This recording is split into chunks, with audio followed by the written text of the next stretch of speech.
Hey everyone, welcome back to my channel. I hope you're all doing well out there. And today we're going to head back to the late 70s, early 80s for another slasher film, one I've never heard of before. But before we do that, do me a favor, like, comment, and subscribe. Join me here. I agree, you would appreciate that. Also, shameless plug for my TeePublic page as always. If you're interested, I will leave a link in the description box below. And today we're going to talk about a film that I did not know existed until I did research on when I did my video on the Friday the 13th box set. Now, my favorite Friday the 13th movie is Friday the 13th Part 4, The Final Chapter, which is directed by Joseph Zito. Now, I said in that review and on the box set that he got Friday the 13th Part 4 from a little slasher film called The Prowler, which is a really fantastic slasher film from '81. But before that, as I did more research in his filmography, because I know later on he went to work with Cannon on 2 films, Missing in Action and Invasion USA, and then he did Red Scorpion and Dolph Lundgren in the late 80s, kind of that their answer to Rambo, but the Russian version of Rambo, and then in the 90s did a couple films now he produces mostly. But in the 70s, he directed a few films. The first one was in 75 called Abduction. I've never seen that. I'm going to try to find it so I can watch it. And the other one is called BloodRage. Now, not the BloodRage if you're a big-time slasher fan from the 80s, not the Thanksgiving Nightmare at Shadow Woods BloodRage. This movie is called BloodRage. Now, this film came out in 1979 or 1980. There's very little information on this film, so I'm going to give you what I have, which isn't very much, but I watched the film last night, and I will tell you how you can watch it as we go through this.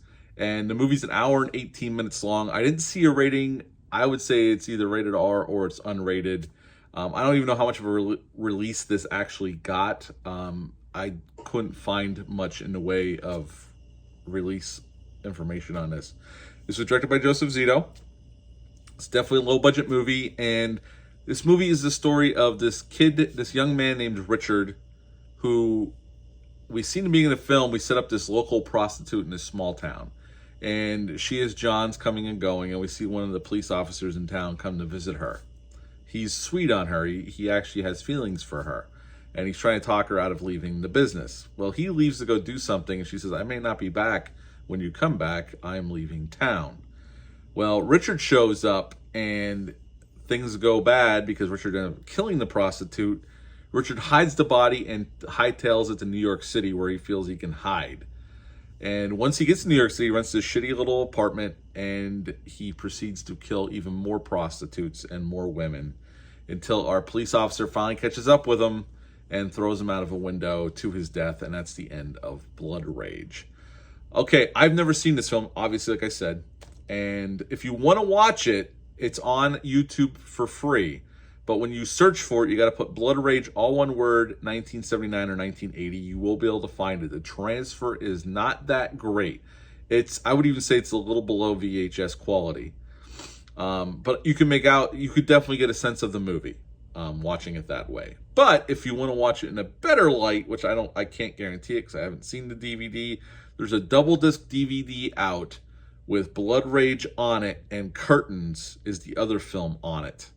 So if you want to, if you're interested, that DVD with 2 movies, double feature on it, is $20 on Amazon. I checked it last night after I got done watching this film. What to like about this film? Well, I think Joseph Zito definitely captures the gritty and griminess of 70s New York, for sure. This was definitely a low-budget affair, like lower budgeted than even his later films. Like Prowler was only $1 million. This was definitely way under that.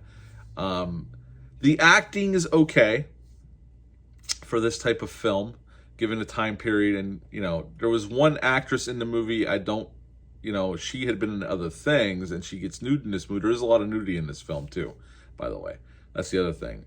But really, this is like a character study of a serial killer. That's pretty much what this movie is. Once we see Richard in the beginning of the film, we spend the rest of the film with him for the most part. We're not really with any other characters except for a couple scenes with this one prostitute across the way that Richard becomes infatuated with, and this police officer from this small town who comes to New York City on the look for the local prostitute's killer. other than that, this is Richard's film. This is all about Richard and his desire to kill women and prostitutes.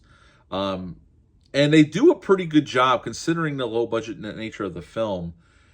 And they do a nice job of capturing, I mean, if you've ever watched documentaries, this is textbook serial killer stuff. Usually they're sexually frustrated, or they're very awkward with women, and they definitely play that up here with Richard. There's only one woman where he feels comfortable with, and it's a neighbor in this apartment building.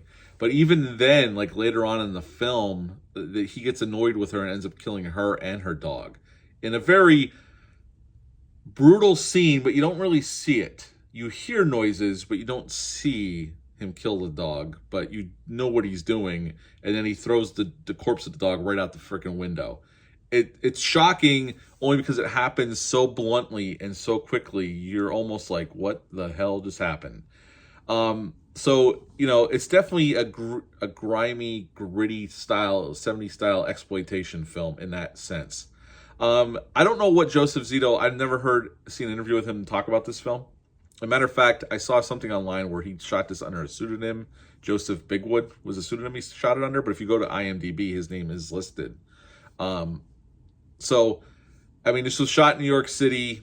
At the end, is this the greatest thing I've ever seen? No, but it piqued my interest because, again, I said in my Friday the 13th Part 4 review that Joseph Zito definitely directed two of my favorite slasher films of the 80s, The Prowler and Friday the 13th Part 4.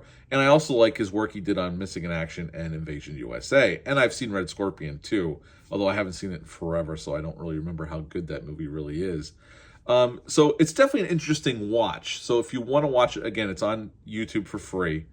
And there is a DVD out, a double feature with Curtains. It's another horror film. Again, the acting's not the greatest. It's okay. It's good enough.